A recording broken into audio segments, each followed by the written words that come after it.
Good morning. Class 11 subject home science lesson 5। आज मैं आपके लिए विटामिन्स के बारे में बताऊंगी। विटामिन सी क्या है, किसे कहते हैं।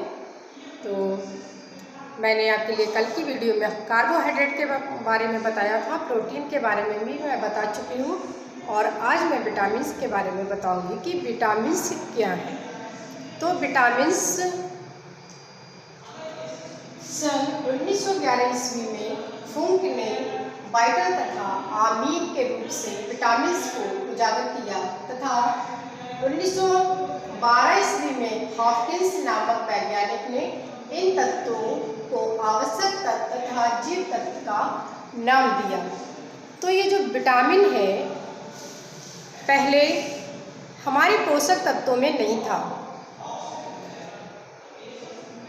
और कार्बोहाइड्रेट, प्रोटीन, वसा, खनिज तत्व ये सभी विद्यमान थे, पर ये हमारे आहार में पहले विद्यमान था, पर हमें इसकी जानकारी नहीं थी। हमें इसकी जानकारी तब हुई जब चूहों पर रिसर्च किया गया, तब विटामिन्स का पता चला था कि विटामिन्स क्या होते हैं, ये हमारे शरीर में क्या कार्य करते हैं। तो विटामिन्स जो होते हैं,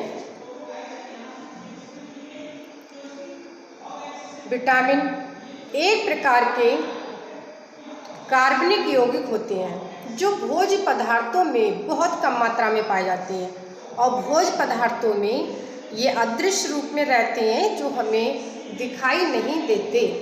इनकी जो प्रकृति होती है बहुत ही कोमल होती है और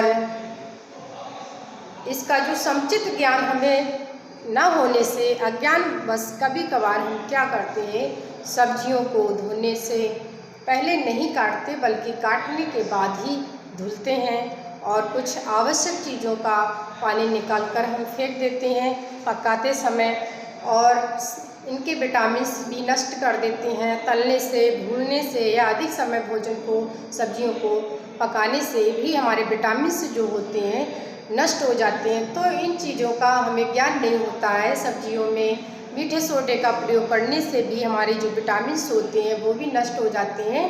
तो हम जब खाना पकाते हैं तो हमें जो विटामिन्स होते हैं इनकी जो है पूरी हमें जानकारी नहीं होती है। तो हमें अपने घर में जब भी सब्जी बनाएं तो धोने से पहले काटें और किसी भी सब्जी का पानी ना निकालें और सब्जी को अधिक देर तक ना पकाएं, जिससे हमारे विटामिन्स पूरी तरह से नष्ट होने से बच सकते हैं। और ये हमारे जो शरीर दृष्टि से देखा जाए विटामिन्स ना ही ये ऊष्मा के सुचालक होते हैं, ना ही इनसे कोई प्रकार की स्फूर्ति आती है। फिर भी ये जो होते हैं विटामिन्स देखा गया है हमें रोगों से लड़ने की शक्ति प्रदान करते हैं। हमारे शरीर में सुरक्षात्मक दृष्टि से ये उपयोगी होते हैं। और जो विटामिन होते हैं, ये जो विटामिन होते हैं वसा घुलित विटामिन, जल घुलित विटामिन होते हैं। तो जो जल घुलित विटामिन होते हैं ये मैंने लिख दिए हैं बी और सी, और वसा घुलित विटामिन होते हैं ए, बी, ई, के। तो ये जो होते हैं जल घुलित होते हैं और ये वसा घुलित होते हैं। तो ये विटामिन 6 प्रकार के विटामिन हैं। Vitamin A, vitamin B, vitamin C, vitamin D और विटामिन ई और विटामिन के। तो ये जो 6 प्रकार के विटामिन हैं इनके बारे में मैं आपके लिए बताऊंगी। वैसे तो विटामिन जो है 15 प्रकार के होते हैं, परंतु जिनमें से 6 विटामिन जो हैं मुख्य होते हैं, इनके बारे में ही मैं आपके लिए जानकारी दूंगी। तो जो आज मैं बताऊंगी आपके लिए विटामिन ए। विटामिन ए क्या है, विटामिन ए के बारे में मैं बताऊंगी कि विटामिन ए क्या है।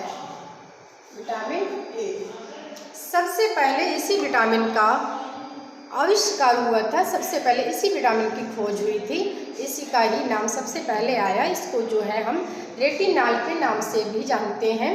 तो ये जो विटामिन होता है वसा घुलित विटामिन होता है। इसका संबंध जो होता है कैरोटीन रंग से होता है। जो पीले नारंगी के फल होते हैं, सब्जियों तथा गहरे रंग की पत्तियों में ही जो होता है उपस्थित रहता है।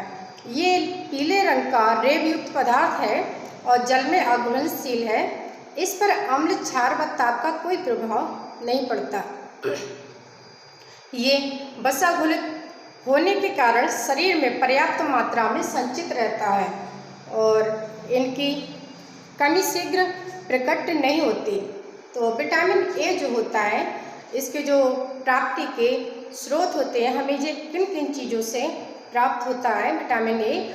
हमेशा नारंगी फलों में विटामिन ए पाया जाता है और सब्जियों में भी विटामिन ए पाया जाता है और मांस में भी विटामिन ए, जैसे अंडा है, मक्खन है और मछली है, पपीता है, ये मांसाहारी विटामिन है। और इसके अलावा हमारे जो वनस्पति स्रोत हैं वो हैं पपीता है, गाजर है, संतरा है, टमाटर है और हरे पत्ते वाली सब्जियों में कुछ कैरोटीन नामक ऐसे पिगमेंट होते हैं जो शरीर में पहुंचकर विटामिन ए में परिवर्तित हो जाते हैं। ये वनस्पति स्रोत से विटामिन है और ये विटामिन हमारे शरीर में, ये जो विटामिन ए है ये क्या कार्य करता है? तो विटामिन ए की कमी से एक रतौंधी नामक जो होती है बीमारी हो जाती है, जिससे व्यक्ति को कम प्रकाश तथा रात्रि में दिखाई नहीं देता है।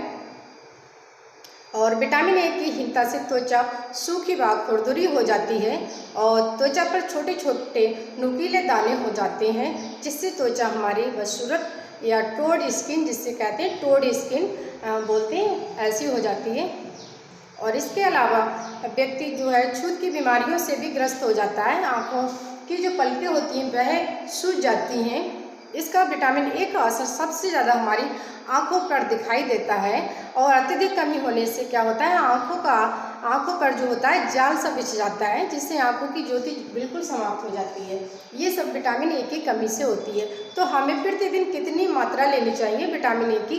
तो एक जो स्वस्थ व्यक्ति होता है उसके लिए प्रतिदिन विटामिन ए की 3000 से 5000 माइक्रोग्राम मात्रा मापी गई है। ये इतनी मात्रा लेना उन्हें आवश्यक होता है। यदि किसी व्यक्ति गंभीर कंडीशन में है तो उसके लिए 10,000 से 50,000 माइक्रोग्राम लगभग एक ही सप्ताह तक लेते रहने से उसकी स्थिति जो है पहले जैसी हो जाएगी, स्थिति में काफ़ी सुधार होता है।